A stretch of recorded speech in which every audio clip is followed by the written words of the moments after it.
Hello everyone. Today join me as I check out Hayat Sky Tower in Plazaville, Barangay Busay, Cebu City. Let's go.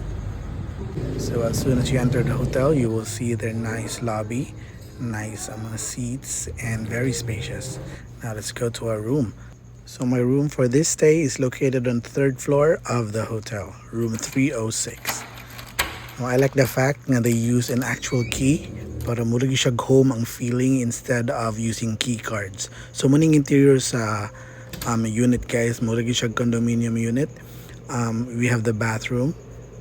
They have cold and hot showers, perfect. Kompleto sa mga supplies sa imong needs sa bathroom, na soap, na lotion, na shampoo.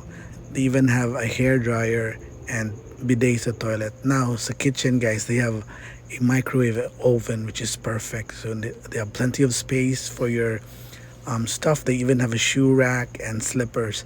And then here guys, na sila available plates and spoons kung ganahan ka mag-dine in. They have your tea and coffee sets, and of course they have the refrigerator para sa imong storage sa imong drinks and food. So na po sila available nga drinks for sale. If you want, inom lang ka and then pay later. So nakanindot guys is they have their own kitchen. So pwede gid ka mag-cook. They even have mga kaldero, mga kaha, and cleaning supplies. The kitchen area looks really nice, looks really presentable. Daghang mga outlets for your electronic devices. So nice guys. Now ang ilang sala guys, right next to the kitchen, na mini table if you want to do some work, na sofa perfect para tambay-tambayan, and of course a smart TV na connected sa internet. And then ang room guys, very nice.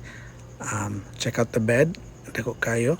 They have lamps, all the shebang, and plenty of storage space para sa imong stuff. They even have hangers, and of course a smart TV connected sa Netflix and sa YouTube. Ang nakanindot ni nga unit guys is it has its own balcony. Let's check it out. So muni ang view sa balcony guys.